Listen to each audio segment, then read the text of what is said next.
मेरे तन मन धड़कन में सिया राम राम है, मन मंदिर के दर्पण। राम नरेश त्रिपाठी द्वारा रचित स्वदेश प्रेम शीर्षक को, तो स्वदेश प्रेम शीर्षक जो कि राम नरेश त्रिपाठी द्वारा रचित है, उसके पद को देखिए।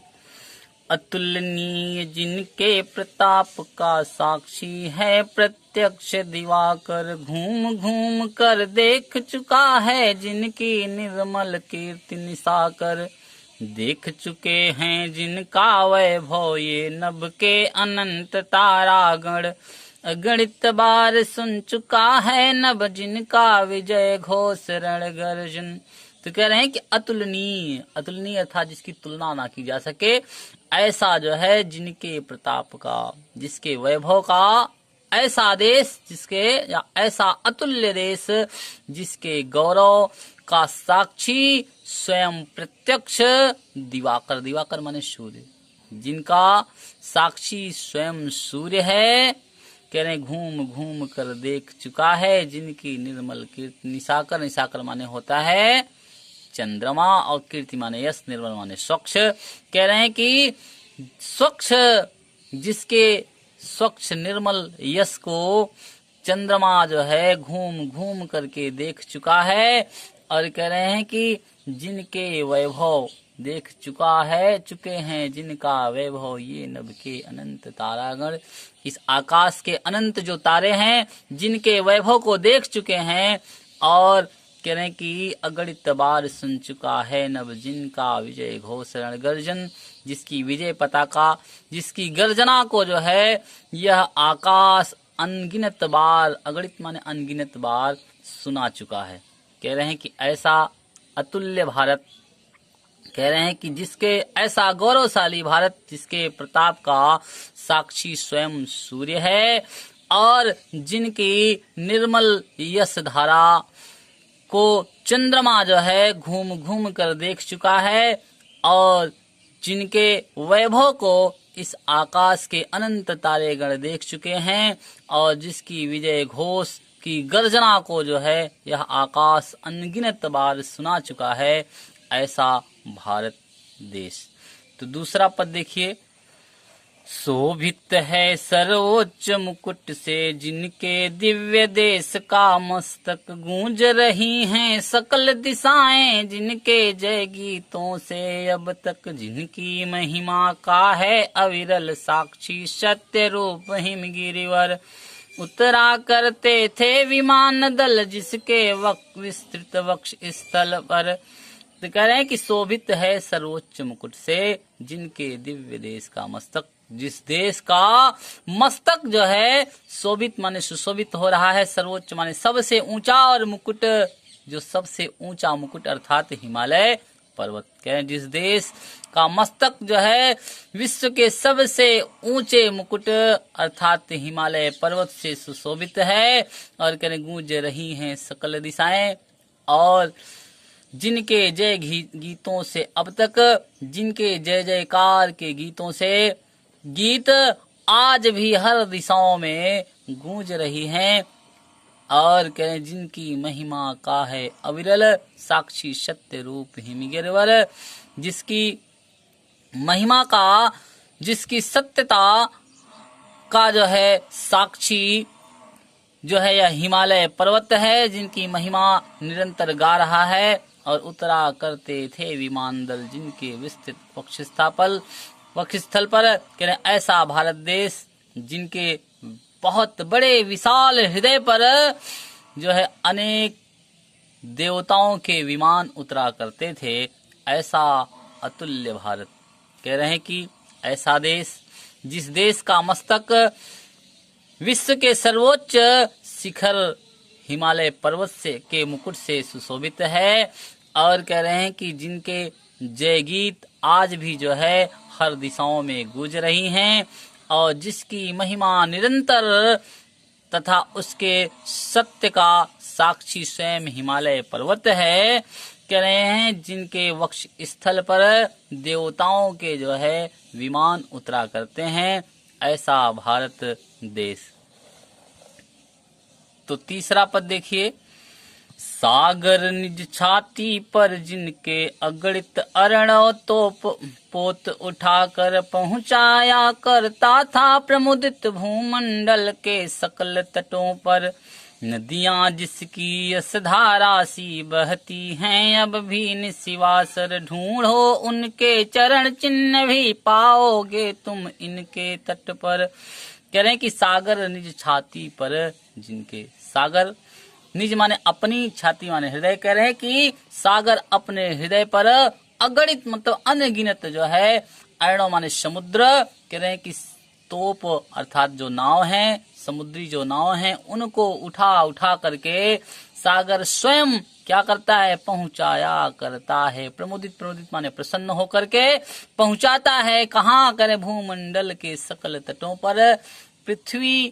के जो है संपूर्ण, जो सागर के संपूर्ण तट हैं, सारे विश्व के उन तटों तक जो है पहुंचाते हैं। और नदियां जिनकी यश धारा सी बहती हैं अब भी निशिवासर, नदियां जिसकी यश धारा को प्रवाहित करती हुई आज भी दिन रात बह रही हैं। कह रहे हैं कि ढूंढो उनके चरण चिन्ह भी पाओगे तुम इसके तट पर। उस देश के चरण चिन्ह अर्थात उसकी देश की सभ्यता और संस्कृति को तुम ढूंढो तो तुम्हें उन नदियों के तट पर बसे हुए गांवों में तुम्हें दिखाई देंगे। तो फिर से देखिए, कह रहे हैं कि सागर जो है, कह रहे हैं कि अगणित अर्णव पोत उठाकर, कह रहे हैं कि जो सागर है वह अपनी छाती पर जो है भारत देश के अनगिनत जो है समुद्री जहाजों को बड़े प्रसन्नता के साथ इस पृथ्वी के अनेक तटों पर जिनके नावों को प्रसन्नता पूर्वक पहुंचाता है। और ऐसा देश जिसकी यश धारा को प्रवाहित करती हुई नदियां आज भी दिन रात बह रही हैं, उस देश की सभ्यता और संस्कृति को तुम ढूंढो तो तुम्हें उन नदियों के किनारे बसे हुए गांवों में दिखाई देगी। आगे, विश्वत रेखा का वासी जो जीता है निज हाँफ हाँफ कर रखता है अनुराग अलौकिक यह भी अपनी मातृभूमि पर। ध्रुववासी जो हिम में तम में जी लेता है कांप कांप कर वह भी अपनी मातृभूमि पर कर देता है प्राण निछावर। कह रहे हैं कि विश्वत रेखा, विश्वत रेखा जो है वह रेखा है जो कर और भूमध्य कर्क रेखा जो है और मकर रेखा के बीच में है, जहां पर सूर्य की रोशनी सीधे पड़ती है और गर्मी बहुत ज्यादा होती है। तो कह रहे हैं विश्वत रेखा का वासी, कह रहे हैं विश्वत रेखा पर रहने वाला जो व्यक्ति, कह रहे हैं कि गर्मी के कारण जीता है निज हाँफ हाँफ करके, गर्मी से व्याकुल होकर के जीता है, हाँफ हाँफ करके जीता है, फिर भी वह अपनी मातृभूमि से इतना प्रेम करता है, कह रहे हैं रखता है अनुराग अलौकिक, वह अपनी मातृभूमि से अत्यंत अलौकिक प्रेम रखता है, यह भी अपनी मातृभूमि पर। यह विश्वत रेखा का जो वासी है वह अपनी मातृभूमि पर अत्यंत प्रेम रखता है। और कह रहे ध्रुववासी जो हिम में तम में, ध्रुव प्रदेश जहां पर 6-6 महीने का दिन और रात होती है, कह रहे हैं कि ध्रुववासी जहां पे बर्फबारी रहती है, कह रहे हैं कि जो हिम में तम में, माने बर्फ और तम माने अंधकार, कह रहे हैं कि जो बर्फ में तथा अंधकार में जो है रहते हैं फिर भी जी लेता है कांप कांप कर, वह भी उस मातृभूमि में कांप कांप कर जीता है, लेकिन वह क्या करे, वह भी अपनी मातृभूमि पर कर देता है प्राण निछावर। वह कांप कांप कर अपनी मातृभूमि पर जीता है और वहीं पर बड़े गर्व के साथ अपने प्राणों को त्याग देता है, लेकिन फिर भी वह अपनी मातृभूमि को छोड़कर नहीं जाता है। तो फिर से देखिए, कहीं विश्वत रेखा पर रहने वाले जो व्यक्ति हैं वह गर्मी के कारण हाँफ हाँफ करके जीते हैं और वह अपनी मातृभूमि से इतना अत्यंत अनुराग, इतना अत्यंत प्रेम रखते हैं, अलौकिक प्रेम रखते हैं कि वे अपने उस मातृभूमि को छोड़कर नहीं जाते हैं। करें ध्रुववासी जो बर्फ में तथा अंधकार में जो है कांप कांप करके जीते हैं, वह भी अपनी मातृभूमि से अत्यंत प्रेम करते हैं, लेकिन वह अपने मातृभूमि पर प्राण को अपने न्यौछावर कर देते हैं, त्याग देते हैं, लेकिन अपनी मातृभूमि को छोड़ करके नहीं जाते हैं। 5वें पद से देखिए, तुम तो हे प्रिय बंधु स्वर्ग सी सुखद सकल विभवों की आकर धरा शिरोमणि मातृभूमि में धन्य हुए हो जीवन पाकर। तुम जिसका जल अन्य ग्रहण कर बड़े हुए लेकर जिसकी रज तन रहते कैसे तज दोगे उसको हे वीरों के वंशज। तो इस पद में रामनरेश त्रिपाठी जी जो है अपनी मातृभूमि से प्रेम करने वाले उन वीरों के वंशज भारतीयों को कह रहे हैं, तुम तो हे प्रिय बंधु स्वर्गसी, हे प्रिय बंधुओं, हे प्रिय भाइयों, तुम तो स्वर्ग के समान सुंदर, सुखद और संपूर्ण वैभवों से भरी हुई जो है इस पृथ्वी, इस मातृभूमि का जो है जो शिरोमणि है वह भारत देश, इस भारत देश में जीवन पा करके तुम धन्य हुए हो। कह रहे हैं कि तुम जिसका जल अन्य ग्रहण कर बड़े हुए लेकर जिसकी रज, तुम जिस देश के जल को अन्य को ग्रहण करके तथा जिसकी धूल में पल बढ़ करके बड़े हुए हो, तुम इस शरीर के रहते तन रहते कैसे तज दोगे उसको हे वीरों के वंशज। हे वीरों के वंशज, तुम्हारे शरीर में जब तक प्राण है तब तक तुम इस मातृभूमि को कैसे छोड़ दोगे। तो कह रहे हैं, हे प्रिय बंधुओं, तुम स्वर्ग की सुखद संपूर्ण वैभवों से भरी हुई इस पृथ्वी का जो शिरोमणि है, इस पृथ्वी का जो सर्वोच्च भाग है अर्थात भारत, ऐसे भारत भूमि में जन्म पा करके तुम धन्य हुए हो। कह रहे हैं, जिस देश का तुम जल और अन्न ग्रहण करके बड़े हुए हो, जिसकी धूल में लौट करके तुम बड़े हुए हो, तुम यह शरीर रहते हुए कैसे उस मातृभूमि को हे वीरों के वंशजों छोड़ दोगे। तो आगे देखिए, जब तक साथ एक भी दम हो अवशिष्ट एक भी धड़कन रखो, आत्म गौरव से ऊंची पलके ऊंचा सिर ऊंचा मन, एक बूंद भी रक्त शेष हो जब तक मन में हे शत्रुंजय, दीन वचन मुख से न उचारो मानो नहीं मृत्यु का भी भय। कह रहे हैं कि जब तक साथ एक भी दम हो, कह रहे हैं कि हे वीरों, जब तक तुम्हारे प्राण एक, तुम्हारे शरीर में रक्त का, तुम्हारे जीव का एक भी कण बाकी हो, कहने हो अवशिष्ट एक भी धड़कन, और तुम्हारे हृदय में एक भी धड़कन शेष बची हो, तब तक तुम रखो आत्म गौरव से ऊंचे पल के ऊंचा सिर ऊंचा मन। तब तक बड़े गर्व के साथ तुम अपने सिर को, अपने मन को जो है ऊंचा रखो। कह रहे हैं कि एक बूंद भी रक्त शेष हो तुम्हारे शरीर में, यदि खून की एक भी बूंद बची हो, जब तक मन में हे शत्रुंजय, हे शत्रुओं, शत्रुंजय माने होता है शत्रुओं पर विजय प्राप्त करने वाले, हे शत्रुओं पर विजय प्राप्त करने वाले, जब तक तुम्हारे शरीर में एक भी रक्त का शेष, एक भी बूंद अगर बचा हो रक्त का, तब तक तुम दीन वचन मुख से न उचारो, अपने मुख से कभी भी दुख, दीन दुखियों के वचन मत कहो, मानो नहीं मृत्यु का भी भय, और ना कभी तुम मृत्यु से डरो। कह रहे हैं कि हे भारत के वीरों,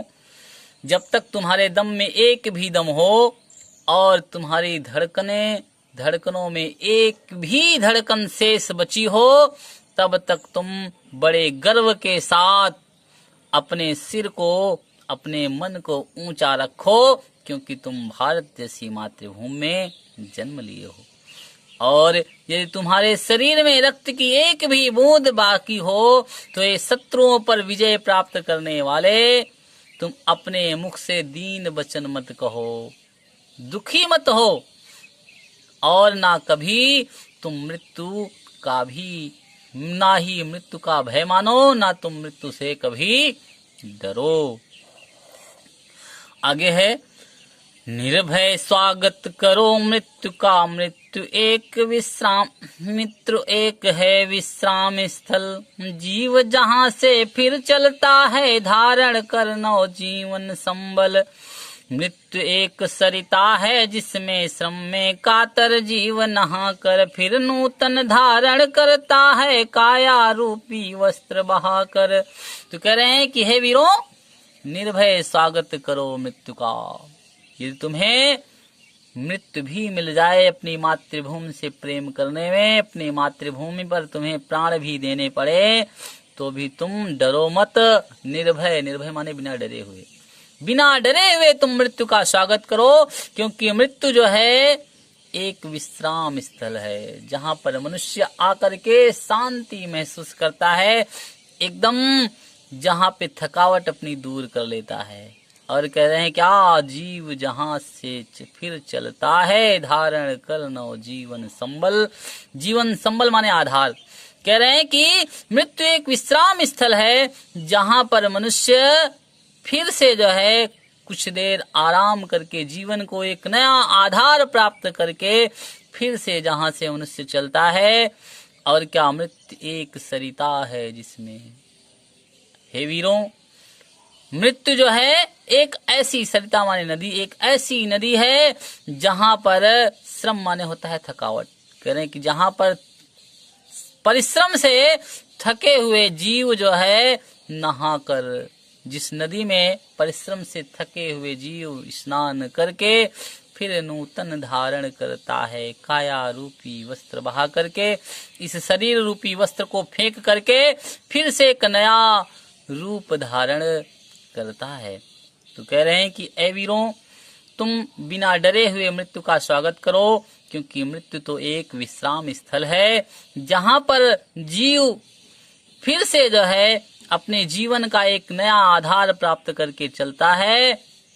जिस प्रकार से कोई थका हुआ व्यक्ति कहीं विश्राम करता है, तो फिर से जब चलता है तो उसे नई ऊर्जा प्राप्त होती है, उसी प्रकार से मृत्यु भी एक विश्राम स्थल है, जहां पर जीवन का एक नया आधार प्राप्त करके मनुष्य फिर से चलता है। कह रहे हैं कि मृत्यु एक सरिता है जिसमें, और मृत्यु तो एक नदी की भांति है जिसमें मनुष्य जो है थका हुआ, मनुष्य जो है परिश्रम से थका हुआ मनुष्य नहा करके, जिस प्रकार से नई ऊर्जा मनुष्य स्नान कर लेता है नदी में तो उसे प्राप्त हो जाती है, उसी प्रकार से मृत्यु रूपी नदी में मनुष्य स्नान करके, थका हुआ मनुष्य स्नान करके फिर से क्या करता है, अपने काया अर्थात शरीर रूपी वस्त्र को फेंक करके फिर से नया रूप धारण करता है।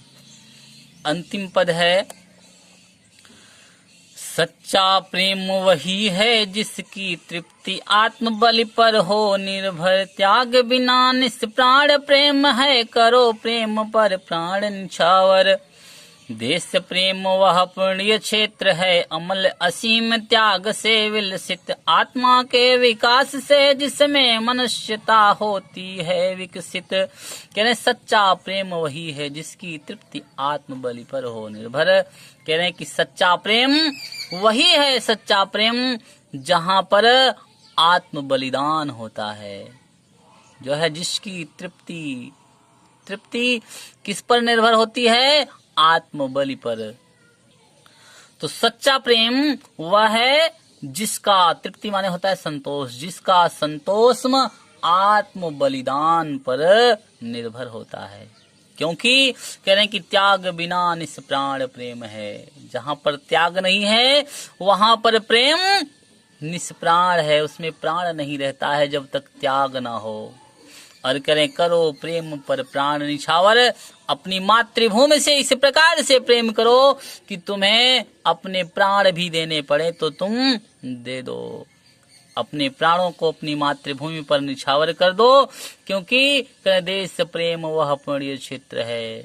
कह रहे हैं कि देश प्रेम ही वह पुण्य क्षेत्र है जहां पर अमल माने होता है निर्मल या स्वच्छ, और असीम जिसकी कोई सीमा नहीं हो,